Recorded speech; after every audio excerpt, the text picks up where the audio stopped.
فين هي بارتاج؟ هاي حداها هذه هي بارتاج. داكور كليكي مازال ما خرجش.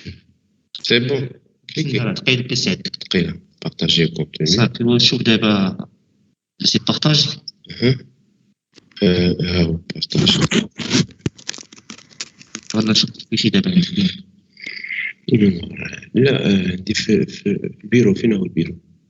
كيف دير سكرين بارتاج سكرين دير سكرين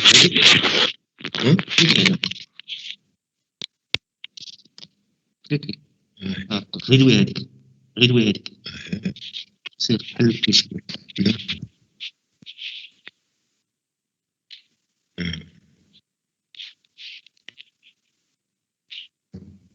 سي بون كليك عليه.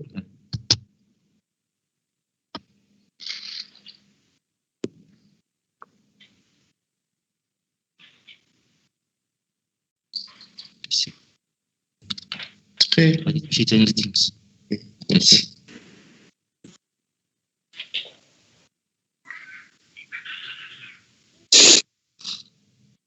كيسمع باقي ما كيسمعش انت كتسمع. داكور سير دابا تيمز. هاد فشي الأول هذا عندك هذا ولا فين؟ هذا سير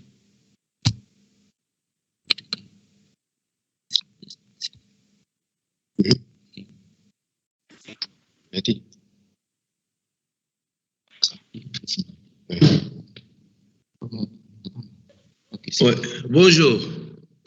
Bonjour tout le monde. Bonjour. Vous m'entendez bien? Hein? Oui, monsieur. Oui, monsieur. Oui. D'accord, donc est-ce que vous voyez le fichier? Le fichier de révision sous forme de QCM, vous le voyez? Monsieur. Oui, professeur. Oui, monsieur. D'accord, donc en fait, donc ce début il y a un petit incident, donc on n'a pas démarré mais on va essayer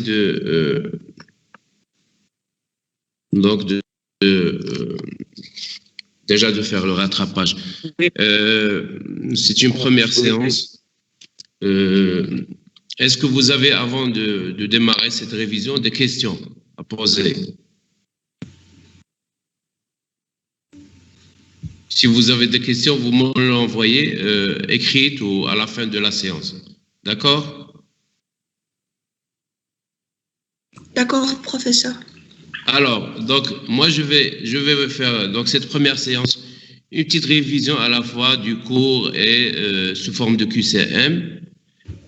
Et au fur et à mesure, on peut donc, vous pouvez donc poser si vous voulez, des éclaircissements sur ce qu'on va faire. Donc, le cours qu'on a fait, il y a deux grandes parties. Il y a les parties des rayonnements ionisants. Donc, je vous ai mis sous forme de fichier PowerPoint sonorisé le rappel sur l'atome, les rayonnements ionisants, et puis sur la radioactivité, les différentes transformations radioactives qu'on a donc énumérées, c'est les émissions particulières telles que les émissions bêta moins, bêta plus, alpha, le phénomène de capture électronique, et également les émissions des rayonnements électromagnétiques qui ne sont pas des particules, mais c'est des quanta d'énergie. Donc c'est une énergie, surtout les rayonnements ionisants type rayon X et gamma. Et après, on a vu la cinétique des transformations radioactives avec la courbe de décroissance radioactive. D'abord, il y a la radioactivité, donc la décroissance radioactive en fonction du temps ou de l'activité en fonction du temps. Et on peut donc faire des exercices dessus. Et on a fait également le cours de les interactions de ces rayonnements ionisants avec la matière. D'accord? Alors, après les détecteurs des rayonnements ionisants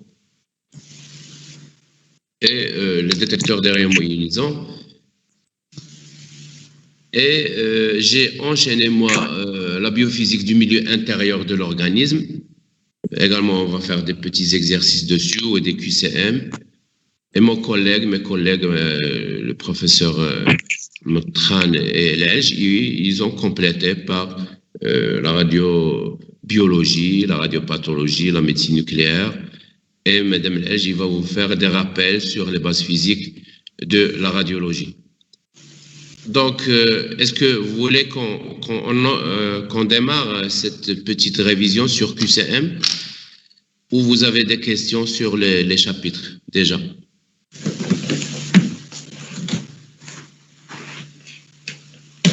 Vous m'entendez? Oui, professeur. Oui? S'il vous plaît, j'ai une question concernant les chapitres. Oui? Concernant la création de paires au niveau du chapitre de l'interaction des rayonnements ionisants avec la matière, concernant la création de paires au niveau avec le noyau, est-elle elle aussi aléatoire? Est-elle aléatoire? Normalement, la création de paires, on a dit, c'est lorsque l'énergie il est supérieur à une valeur qui est 1,022 MeV, mégaélectrovolts, ça veut dire millions d'électrovolts. Donc c'est une énergie très élevée. Bien sûr, donc c'est une interaction d'un rayonnement qui est de type gamma, de très forte énergie, donc de 1 supérieur, donc de 1,22 ou de 3 mégaélectrovolts ou de 4 donc supérieur à 1,022, et c'est une interaction qui est due à l'effet du rayonnement qui est très énergétique avec le noyau. Donc tous les effets des rayonnements avec les noyaux de l'atome ou avec le cortège électronique, c'est une interaction qui est aléatoire. Pourquoi? Parce qu'il peut interagir avec le cortège comme il peut agir avec le noyau d'une manière aléatoire et non pas obligatoire. C'est le contraire pour les rayonnements particulaires. Donc, puisque le rayonnement, il est un rayonnement électromagnétique, il fait partie des autres rayonnements par effet photoélectrique, par effet quantum, par effet de création de paires. Donc c'est une interaction qui est aléatoire. D'accord? Oui, professeur, merci. Oui. D'autres questions?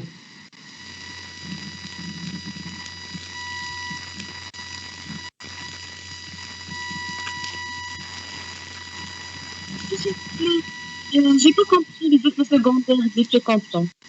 Oui? Les effets secondaires de l'effet quantum. Oui.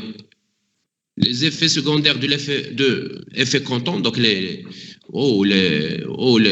conséquences, donc des conséquences ou des effets secondaires, c'est que normalement l'effet quantum, il y a une interaction d'un photon ou d'un rayonnement électromagnétique qui est non particulier avec un électron de la couche, surtout les couches superficielles. Ça peut être la couche, les dernières couches, M, N.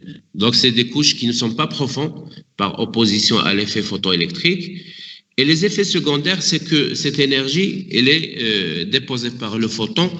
Il n'est pas entièrement déposé. Ça veut dire que il y a une partie de l'énergie que l'électron de la couche périphérique, il va emporter et il va être déplacé de sa couche. Et le photon, il va donc partager cette énergie avec cet électron. Ça veut dire qu'on va avoir un photon qui est également secondaire. Donc l'électron, on l'appelle l'électron, il va ioniser, il va exciter les autres atomes, et le photon, il va donner également d'autres effets. Alors, maintenant, il y a des effets secondaires. C'est quoi ces effets secondaires ou ces conséquences? C'est que on ne va pas avoir une absorption totale du photon, Et le photon, il peut interagir soit à l'extérieur, par exemple le cas de l'imagerie radiologique, il y a beaucoup d'effets quand on ne canalise pas le faisceau de rayons X. Ça veut dire quand on ne met pas de diaphragme, il faut diaphragmer, il faut zoomer peut-être. Et donc il y a des rayonnements qui sont dispatchés dans tous les sens. Et donc il y a le risque d'irradiation du personnel. Déjà, le personnel qui fait l'examen, il va s'irradier. Et un deuxième point, c'est que le photon qui est secondaire, qui est émis après avoir déposé une partie de son énergie à l'électron, il va parasiter l'image. Donc c'est le flou de l'image. Donc l'image il n'est pas clair. D'accord. Par exemple, en scintigraphie, en imagerie scintigraphique, telle que la scintigraphie osseuse, thyroïdienne ou autre, le faisceau de photons qu'on utilise, c'est les photons surtout par effet photoélectrique pour que l'image soit plus claire, plus nette. Et donc les deux effets, c'est à la fois le flou de l'image ou l'altération de l'image, qui est le produit donc de cette interaction de rayonnement avec le cliché ou bien sûr avec les clichés radiologiques ou avec le détecteur. Et deuxièmement, il y a l'irradiation du personnel. C'est un effet qui est néfaste, donc qui n'est pas désiré par le personnel. Il faut se protéger de ça. D'accord ? Oui, merci. Oui.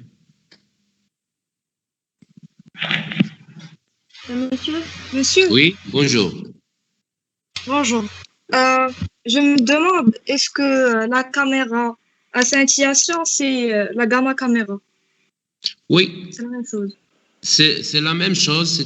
La gamma caméra, c'est un appareil, c'est un détecteur qui va détecter, son nom l'indique, il va détecter les rayons gamma. Et la caméra à scintillation, c'est le principe. Ça veut dire que les rayons gamma qui sont de forte énergie, de 140, par exemple l'exemple du technétium 99M, il a une énergie de 140 kV. Et puis le photon, il ne peut pas être détecté par cet appareil, donc il est obligatoire de le scintiller, de le disperser, d'où le nom de la caméra à scintillation. C'est grâce à ce détecteur qui est le scintillateur. C'est un cristal, c'est de l'iodure du sodium dopé au gallium. Donc c'est un cristal qui fait ce qu'on appelle donc la scintillation ou l'excitation. C'est le même principe de l'excitation. Et le photon qui est très énergétique, il va être dispersé en petits photons de 3 électrovolts. Donc 140 divisé par 3, à peu près une cinquantaine de photons de 3 électrovolts. Et ces photons, ils vont être reconvertis en électrons parce que c'est l'électron qu'on peut donc usiner, qu'on peut utiliser dans cet appareil de caméra à scintillation. Parce que les électrons, ils ont une charge et ils peuvent être déplacés dans un champ de différence de potentiel. Et donc, c'est pour cela qu'on l'a appelé à la fois la gamma caméra, parce qu'il détecte les rayons gamma, et la caméra à scintillation, et on l'utilise dans l'imagerie scintigraphique. Donc, c'est l'imagerie scintigraphique où on parle par exemple, la scintigraphie de l'organe, scintigraphie thyroïdienne, scintigraphie osseuse, cardiaque, scintigraphie cérébrale, et ainsi de suite. D'accord ? Oui, monsieur. Merci. Oui. Monsieur, Oui. j'ai une question concernant la biophysique de la vision. J'ai trouvé une question à la fin du cours qui dit l'accommodation est nulle chez un sujet âgé et chez un enfant, bien sûr que c'est chez un sujet âgé, et puis en vision de loin et en vision de près. Et j'arrive pas à trouver la réponse entre... La bonne réponse, car normalement. L'accommodation, c'est un phénomène dû à l'effet le cristallin. Donc c'est l'organe de l'accommodation. Donc le cristallin, il se raccourcit ou il se dilate. Lorsqu'il se raccourcit ou se dilate, en fonction de la proximité de l'image ou de l'objet, pardon. Donc c'est l'objet lorsqu'il est plus proche du cristallin. Normalement, le rayon de courbure, il va diminuer pour que la puissance augmente. On a la relation que la puissance égale N2 moins N1 sur R. Le rayon de courbure de ce cristallin, quand il va diminuer, bien sûr, donc il y a un étirement au niveau des muscles du cristallin, des muscles des muscles qui attachent et qui font ce phénomène d'accommodation. Et donc l'accommodation, il faut qu'il y ait la vision de près. Donc la vision de loin, il n'y a pas d'accommodation normalement. La vision de loin, lorsque le sujet il accommode, il n'est pas normal. Et lorsqu'il accommode de loin, c'est ce qu'on appelle l'hypermétropie. Donc l'enfant ou le sujet qui accommode de loin, déjà, il a une image qui est placée derrière la rétine. Il n'est pas normalement la vision de loin, il doit être vue clairement chez un sujet normal. Mais lorsqu'il accommode, c'est l'hypermétrope ou l'hyperope. Le sujet âgé également, il accommode, mais d'une manière faible. Ça veut dire qu'il ne peut plus accommoder lorsque l'image il est à la limite normale à 20 cm, il ne peut pas accommoder et il est obligé d'éloigner l'objet. Il va l'éloigner. Pourquoi? Parce que son cristallin, il est vieilli. On a dit c'est une sénescence. C'est un vieillissement du cristallin. D'accord? Donc, un sujet âgé, il peut accommoder, mais à une distance plus loin que le sujet jeune. Un sujet normal, normalement, une vision de loin ne doit pas accommoder. Il accommode à une vision de près, à 20 cm ou 25 cm. Et un sujet qui est anormal, hypermétrope, il accommode à la vision de loin, c'est-à-dire à l'infini, à 5 mètres. D'accord, les questions, c'est quoi exactement? Je n'ai pas bien noté les questions. Est-ce que j'ai répondu? Non? Monsieur, la question c'est l'accommodation est nulle. Donc c'est en vision de loin ou bien de près? Alors, elle est nulle à la vision de loin. La vision de loin, l'accommodation, elle est nulle. Pourquoi? Chez un sujet normal, il est nul. On n'est pas donc obligé d'accommoder pour voir, par exemple, les étoiles ou la montagne devant nous avec la neige. On n'a pas besoin d'accommoder. La vision de loin, normalement, à l'infini, l'image, il doit être projeté, l'image de l'objet, il doit être projeté sur la rétine et non pas derrière ou lorsqu'il est derrière, c'est l'hypermétropie. Donc la vision de loin, l'accommodation, elle est nulle. Merci, monsieur. Monsieur. Oui. J'ai une question. Est-ce qu'on peut avoir la presbytie et la myopie en même temps? C'est-à-dire le sujet. Oui. La presbytie et la myopie en même temps. Normalement, c'est vrai, on peut l'avoir, mais à un âge plus avancé. Donc, le myope, normalement,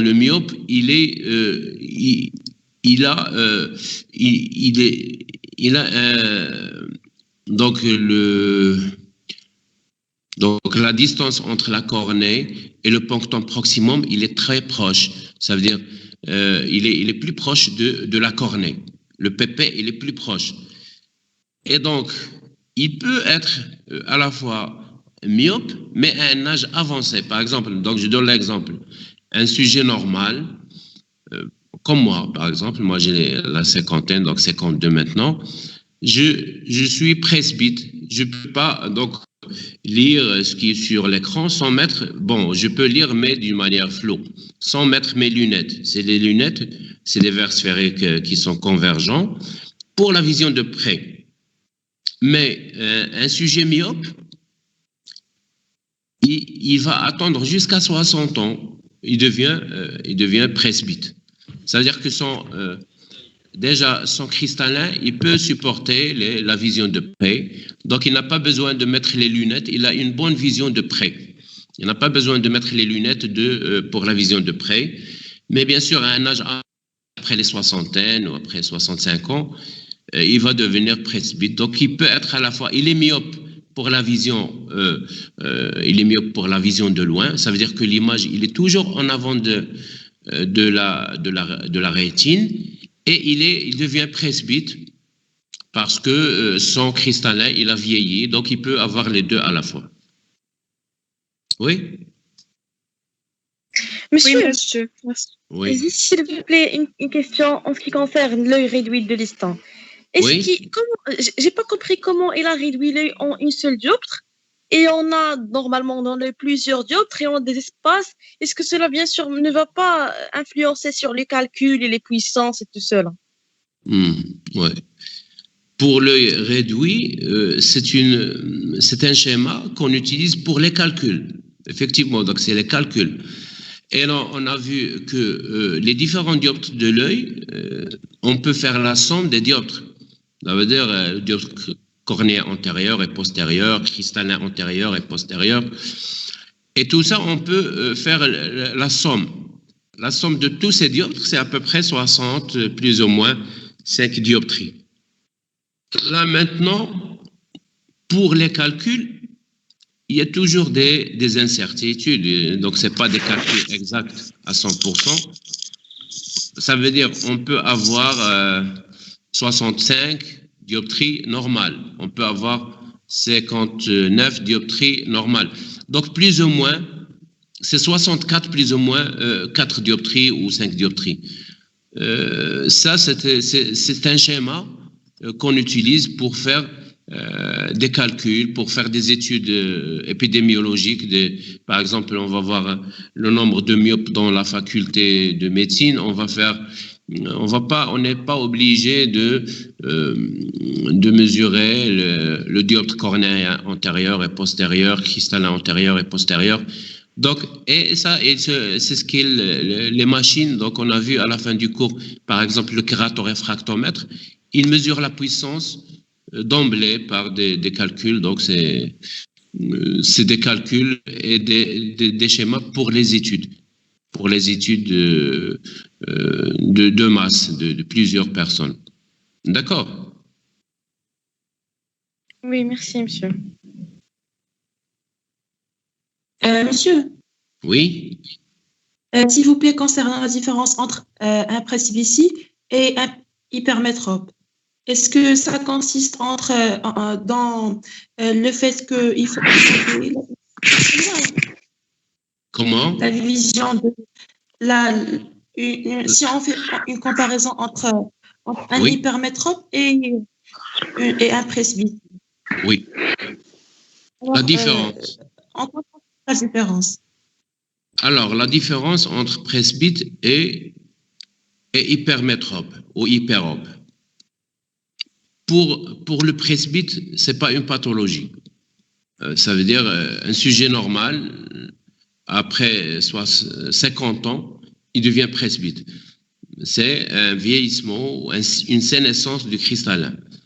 Pour le sujet hypermétrope, c'est déjà un sujet, c'est un jeune, surtout les enfants de l'âge de scolarité. Et le point commun entre les deux, c'est que les deux, ils ont une vision qui est floue. Et la différence, c'est que l'enfant ou le presbyte, l'hypermétrope, il va accommoder de loin. Je fais un examen de l'acuité visuelle. l'enfant ou le sujet hypermétrope, il peut répondre normal. Il va dire, il va répondre, donc il va avoir 10 sur 10, mais lui, on a dit que l'hypermétrope, il a, à la fin de la journée, des céphalées, il a des signes, des picotements de l'œil, il y a une rougeur. Donc, il ne peut plus se concentrer après. Il est obligé qu'il met ses lunettes pour la vision de loin, pour voir, déjà pour voir pour surmonter cette mise au point ou cette accommodation. Et donc, un hypermétrope, c'est une pathologie, alors que le presbyte, c'est une altération physiologique du cristallin. Les deux, ils ont une correction par des verres sphériques convergents en fonction du degré de presbytie ou de degré d'hypermétropie. Et la différence, c'est que déjà, il y a l'âge, il y a les signes cliniques, donc les céphalées pour l'hypermétrope, les céphalées, les troubles oculaires, le manque de concentration à la fin de la journée. Mais le sujet presbyte, il va accommoder seulement pour la vision parce que l'hypermétrope, c'est la scolarité, il va suivre le cours sur l'écran, sur le tableau, mais le sujet hyperope, il a que des utilisations limitées. Il peut voir donc son portable en éloignant, lire son journal en éloignant un petit peu, mais les deux, ils ont le même correction, c'est des verres sphériques convergents. D'accord? Donc, quand on veut faire une accommodation, c'est au niveau du punctum proximum. L'accommodation, c'est que, oui, normalement, j'ai dit que le punctum proximum, lorsqu'il y a un trouble d'accommodation, il est éloigné.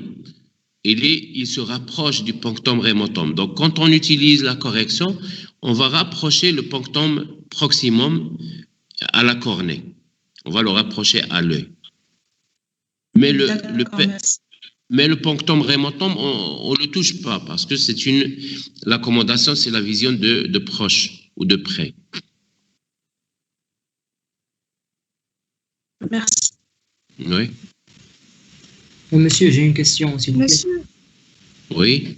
J'ai pas bien saisi la différence entre un dosimètre actif et un dosimètre passif. Oui. Alors, je commence par le dosimètre passif. Le dosimètre passif, c'est un dosimètre qui est passif. Il n'est pas électronique, il n'y a pas un détecteur à gaz ou détecteur d'ionisation. C'est un détecteur passif, ça veut dire que c'est une plaque ou c'est un film. C'est un film comme le film radiologique. C'est un petit film qui est placé au niveau de la poitrine. Bien sûr, on va l'attacher par une agrafe. Et il va nous renseigner sur l'exposition passive également. Ça veut dire quoi passif? C'est-à-dire lorsqu'on travaille dans un milieu où il y a le rayonnement, on est exposé. Alors, quand on est exposé, ces rayonnements, ils peuvent être plus ou moins importants ou intenses. Et le nombre de rayonnements qui sont exposés sur notre thorax ou sur l'organisme, il est reflété sur ce petit film. Il y a des petits points, donc parce qu'il y a des impacts sur le film. Et le nombre de points, bien sûr, donc le dosifilm ou le dosimètre passif, on va le garder pendant 1 mois au niveau du thorax, au niveau, donc chaque fois qu'on met la blouse et on commence à travailler dans un service où on utilise les rayonnements ionisants, il va accumuler donc ces rayonnements pendant le mois, tout le mois. D'accord? Mais donc, après, à la fin de chaque mois, il y a le physicien médical qui va qui va prendre, donc bien sûr, il va faire une collecte de tous les dosimètres du personnel et il va l'envoyer dans un centre de radioprotection. Et maintenant au Maroc, c'est le centre AMSNOR, l'association marocaine de la sûreté nucléaire et des rayonnements. Et eux, ils ont des spécialistes, donc ça veut dire qu'ils vont voir avec des microscopes le nombre de points ou le nombre de petits impacts sur ce film. Et ils vont déduire par leur technique la dosimétrie ou la dose que votre corps il a absorbée ou il a accumulé pendant le mois. Ça, c'est pour le dosimètre passif. Après, donc, le mois qui va suivre, ils vont vous donner un autre film. Bien sûr, il y a le portoir du petit film et il n'est pas, donc on ne va pas le changer, mais c'est le film. Chaque mois, on change ce film. Donc, c'est un dosimètre qui est passif, qui va vous faire une identification où il va vous, bien sûr, il va donner la valeur ou la dose que vous avez absorbée. Et bien sûr, c'est intéressant parce que après les années, on peut être exposé parfois plus ou moins, parfois d'une manière massive. Quand on est très exposé, il faut changer le poste de travail. Le dosimètre électronique ou actif, c'est un dosimètre qui est électronique et je l'ai mis dans la rubrique des détecteurs de chambre d'ionisation également. C'est un dosimètre qui va donner des valeurs, c'est des valeurs qui sont d'abord directement enregistrées, donc ils sont storés sur le champ. Donc chaque matin, je peux prendre, c'est un dosimètre également que je vais le porter sur la poitrine et il y a un petit, donc il y a un code barre et il va donner sa valeur qu'on utilise et chaque matin, mon dosimètre active à la fin de la journée de travail, peut-être à 15 heures ou quand je vais faire donc la sortie, je vais le placer devant un détecteur. Il va me donner la valeur de l'exposition. Donc c'est quotidien et également il peut être téléporté sur un centre ou chez la physicienne. Il va suivre tout le personnel. Il va vérifier la dose qu'ils ont accumulée au cours de la journée. Donc c'est un dosimètre qui est, on va dire, qui est active et il n'y a pas de film. Donc il n'y a pas de film sur ce dosimètre. C'est électronique, c'est un dosimètre, bien sûr, avec des petites chambres d'ionisation. C'est bon? Ah d'accord, merci monsieur. Ouais. Oui, il y a d'autres questions?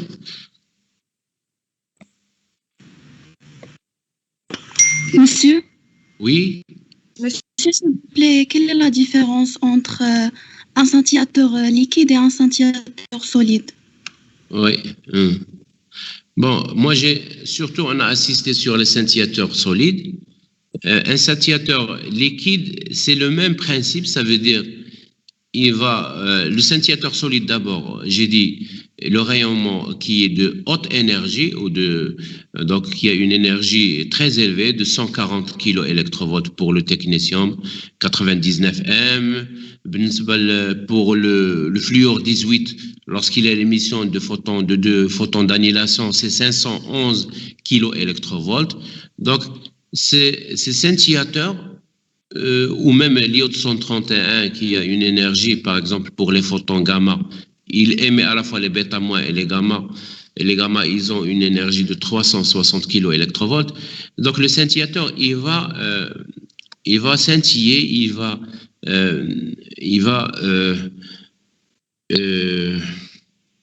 donc il va disperser cette énergie en petite énergie. C'est ça la scintillation. C'est-à-dire, il va convertir le photon à haute énergie en de petits photons de faible énergie pour qu'ils seront convertis également en électrons par la photocathode qui va convertir le photon en électron par effet photoélectrique. C'est le détecteur à scintillation solide.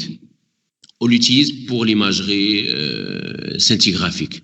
l'imagerie cardiaque, pulmonaire, cérébrale, osseuse et ainsi de suite. Pour les détecteurs à scintillation, pour la scintillation liquide, on l'utilise en radiobiologie. Donc, vous avez fait le cours de radiobiologie. Normalement, c'est la même. Il y a un produit qui va scintiller. Au lieu de mettre des cristaux, on va utiliser un produit et on va également donc on va faire une sorte d'une solution où il y a le scintillateur liquide et le sérum, par exemple, du patient ou le plasma, ou même le sang, le plasma qui contient un liquide biologique. Et donc, cette scintillation, il va donner des petites images, par exemple, je ne sais pas, est-ce que, par exemple, les cas de la radiobiologie, il y a des atteintes au niveau des nucléaires, donc on va trouver des chromosomes sous forme de petits anneaux annulaires, des cassures chromosomiques et tout ça. Donc on peut faire un diagnostic de l'irradiation massive par les rayonnements ionisants. C'est le cas des accidents nucléaires, c'est le cas des armes nucléaires. Donc la différence, je résume, c'est que le scintillateur liquide, il s'utilise avec des solutions. C'est comme un dosage, c'est comme un phénomène de mise en évidence des anomalies au niveau des cellules du sang. Et le scintillateur solide, c'est l'imagerie par des photons qui sont émis à travers le corps du patient. D'accord? D'accord, merci, monsieur. Faites le scintillateur. Je m'excuse. Le détecteur de semi-condition, on n'est pas obligé de savoir tout ce qui est les bandes NP et la polarisation semi-inverse et tout cela.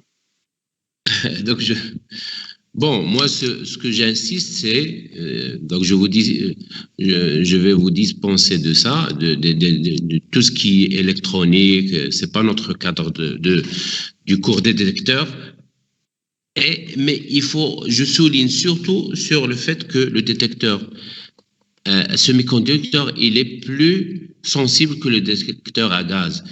Il est presque 10 fois plus sensible. Donc, il peut mettre en évidence des rayonnements de faible énergie. J'ai mis 3 électrovolts, il peut les détecter. Alors que le détecteur Geiger-Müller, il faut 30 électrovolts pour qu'on peut les détecter. Et également, la géométrie de l'appareil, il est petite. Donc, l'appareil de détecteur semi-conducteur, il est plus pratique, on peut le porter, on peut le mettre. C'est pas le cas des autres détecteurs. Bon, mais sinon, les autres détails, donc j'insiste pas sur ça. D'accord? Monsieur, s'il vous plaît. Oui? C'est quoi la cycloplégie et à quoi ça sert? Alors, la cycloplégie, on a parlé l'hypermétrope, il accommode de loin. Ça veut dire que je veux faire la correction de l'acuité visuelle. On va trouver que ce sont des valeurs normales. Mais lui, il a des problèmes oculaires. Il a les picotements, il y a la rougeur, il y a des céphalées orbitaires, il y a le trouble de concentration à la fin de la journée de l'école. Et donc, pour éliminer on va dire ces défauts négatifs, ils sont anormaux, ils ne peuvent pas voir bien la vision de loin à 5 mètres. C'est des faux négatifs, mais c'est des vrais positifs. C'est-à-dire ils sont atteints d'une pathologie oculaire, d'une amétropie.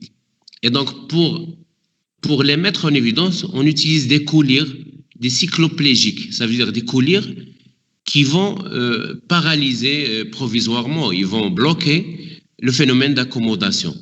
Donc, pour la vision de loin. Donc, on va utiliser des petites collyres, par exemple, je ne sais pas, l'atropine ou des cycloplégiques. C'est des collyres, c'est des gouttes que je vais mettre à l'enfant. Et puis, je vais lui présenter le tableau de l'échelle de l'acuité visuelle à 5 mètres. Donc, de cette manière, je ne vais pas avoir donc, un fond négatif. Donc, il ne va pas avoir ce phénomène de réflexe d'accommodation, tout simplement.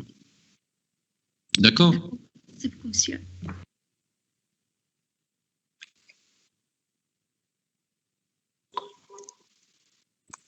Monsieur, s'il vous plaît. Oui. Concernant la TEL, le transfert d'énergie linéique, il concerne uniquement les particules chargées ou on peut parler de transfert de TEL au niveau des photons? Alors, très bien, une très bonne question. Le TEL, le transfert d'énergie linéique, il concerne les particules chargées. Donc, les particules chargées lourdes et légères. Et donc, c'est un transfert d'énergie linéique parce que on va faire intervenir la vitesse de la particule, hein, parce que les photons, ils ont une vitesse de lumière, alors que les particules, peut-être ils ont une vitesse plus ou moins élevée. Et l'ionisation, on a dit, et l'excitation, c'est les particules qui vont induire ces phénomènes. Donc, le TEL, pour moi, c'est surtout les particules chargées et non pas les photons. Mais n'empêche que les photons, ils ont un effet indirect, donc ils peuvent mobiliser les électrons et donc eux aussi, ou induire ce qu'on appelle le phénomène de création de paires. Donc, indirectement, ils vont mobiliser ces particules. Et ils vont avoir ces particules effet indirect. Mais pour ne pas donc vous mettre un peu dans la confusion, on va dire le TEL, surtout je l'ai mis dans le chapitre des interactions des particules chargées avec la matière et non pas les photons. D'accord? Oui, monsieur, merci. Monsieur, Oui. Monsieur, quel cas les deux focales sont sur la rétine? Parce qu'on a vu que dans l'astigmatisme régulier, il y a Oui. régulier simple, on a juste un seul focal qui est sur la rétine. Oui, un astigmatisme régulier, il y a une seule focale, un astigmatisme simple. Oui, il y a une seule focale sur la rétine. Mais ce qui diffère, est-ce que c'est l'horizontale ou la verticale? C'est l'astigmatisme régulier ou c'est l'astigmatisme régulier direct ou indirect. Hein? L'astigmatisme qui est direct, l'astigmatisme régulier direct, c'est que toujours l'horizontale, il est devant la verticale. Donc, c'est un astigmatisme régulier qui est direct. L'horizontale, lorsqu'il est simple, c'est l'horizontale qui est sur la rétine. Lorsqu'il est indirect, ça veut dire que la verticale, je parle là de l'astigmatisme simple, régulier et hypermétropique. D'accord? C'est la verticale, toujours là, c'est la verticale lorsqu'il est indirect, c'est la verticale qui est devant l'horizontale. Donc, pour l'astigmatisme simple, qui est indirect, c'est la verticale qui est sur la rétine et l'horizontale, il est derrière la rétine. Mais l'astigmatisme qui est irrégulier, c'est un astigmatisme, il n'y a aucune focale. C'est une cornée qui est déchiquetée, qui est qui n'a pas de forme.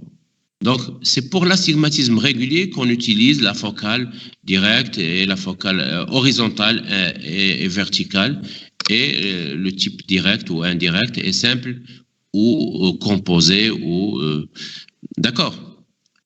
Est-ce que j'ai répondu à vous? Mais dans quel cas les deux focales sont sur la rétine? C'est pas. Alors, donc j'ai dit d'abord, c'est un astigmatisme qui est régulier, n'est pas irrégulier. Le type irrégulier, la correction se fait par la chirurgie, par la plastie de la cornée, on fait la greffe de la cornée pour le type irrégulier.